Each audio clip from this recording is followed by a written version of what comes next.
Giveaway announcement for my boost. I'm giving away 2 Bilena lip and cheek tints and 1 Gluta-C serum. So if you want to win these items, head on to this Instagram post, swipe to see the giveaway prizes, and read the caption for the mechanics. Good luck! This tutorial is an almost full face using Bilena products. Almost lang siya dahil I had to use other brands because nakulangan ako. Most of the products that I use naman ay Bilena. Kaya naman if naghahanap ka ng magandang makeup bag with affordable makeup products, then this tutorial is for you. If meron kang makeup or beauty questions for me, then just message me on my Instagram account. It's @makeup by Booya. My DM is open 24/7 for any beauty questions that you have for me. So obviously, you gotta start with an aura, like what I'm doing right now, and a clean face. And for my base makeup, I'm using Bilena's All Day BB Cream. This is their whitening BB Cream in the shade Oriental. However, yung shade na Oriental ay hindi ko siya match. Kaya naman, I have to add some deep shade in it. And yung dinagdag ko is yung Radiance Tint ng Get Ready With Me Cosmetics. And this is in the shade 33 Toffee. So I put the Bilena BB cream in the shade Oriental sa palette ko, and then a very small amount of the Radiance Tint in the shade Toffee, and then I mix it up until I get my perfect match. Parang invisible na siya, hindi mo na siya manonotice yung difference sa skin ko, kaya naman it's ready to be applied all over the face. And dahil freshly dunked yung brush ko sa palette, I apply the product first on my problem area kung saan ako madaming acne marks, and then that's where I focus most of the product. I didn't feel the need na to apply concealer pa onto my acne marks because it's well covered by this BB cream.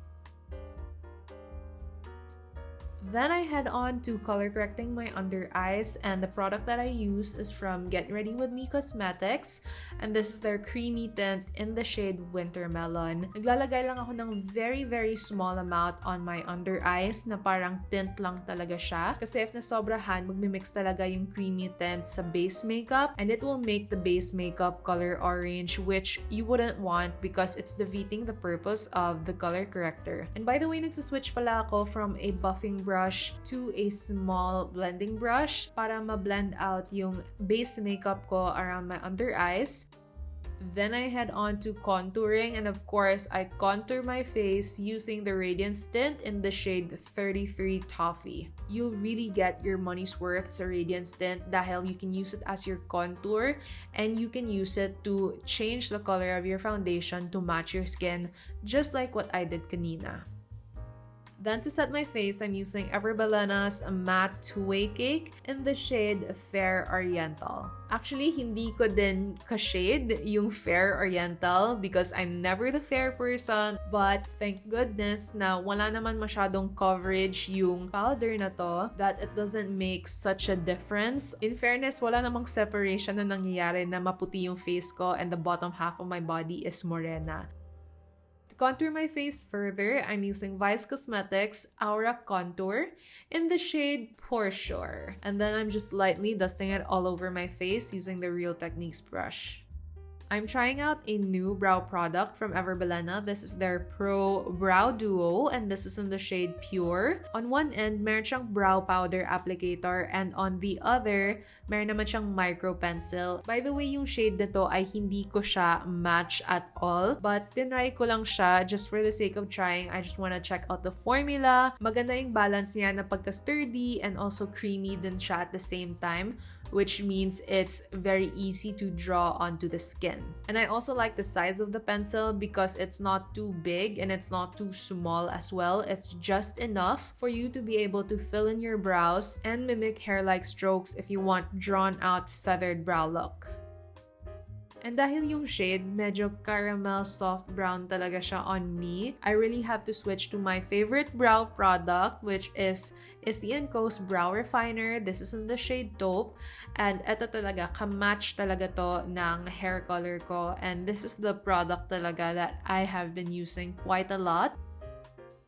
You guys know how much I love brown eyeliners. Kaya naman I'm using Bilena's original pencil in the shade brown as my eyeliner for this video. I'm just lightly applying a small wing on the outer corner of my eyes and also applying on the tear duct area para malengthen lalo yung eyes ko. And I consider this like contour for the eyes. Like, binabanat niya talaga yung eyes mo without having to be so flashy like a black shade na eyeliner. And then, madami din sa inyo nagtatanong sa akin kung ano yung go-to mascara ko, and it would have to be KPalette's One Day Lash Up Silky Long Mascara. And first, I curl my lashes with my Bokto Lash Curler. Sobrang tagal na ng curler na to sa akin. It's just so good. If makahanap kayo ng Bokto Lash Curler, you really have to buy it. It fans out and curls your lashes really well. You can purchase this lash curler sa market. Kaya lang medyo pricey siya. 400 pesos siya. And then even yung KPalette mascara, it's a little bit pricey. I think these two are the priciest products I have here. But both of them are really worth it. To contour my nose, again, I'm using the Vice Cosmetics Contour Powder with a fluffy brush from NYX Cosmetics. Kapag nagno-nose contour kayo, I recommend that you use a fluffy brush para blown out lang yung nose contour and para subtle lang siya tingnan. For my blushes, I'm combining two Bilena blushes. So one is in the shade Dainty, and that's the bright pinkish one. And yung Milkweed compared to Dainty ay mas bronzy siya, and it also has shimmer pigments in it. Both of these shades combined is a good pair para sa lippy natin mamaya. And then nga for my lippy, I'm using Bilena's matte lipstick in the shade Toast of New York. Now guys, I have been wanting to try the Toast of New York in the lipstick form.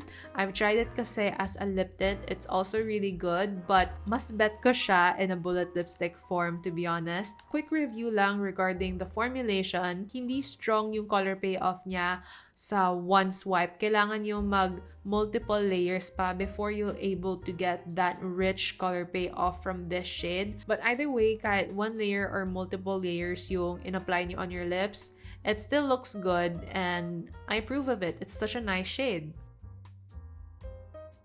So that has been my almost full face using Bilena makeup tutorial. Let me know in the comment section below kung alin sa mga Bilena products yung gusto nyo matry and why. And also, a huge congratulations to Bilena for reaching 39 years. Yes guys, this is their 39th birthday.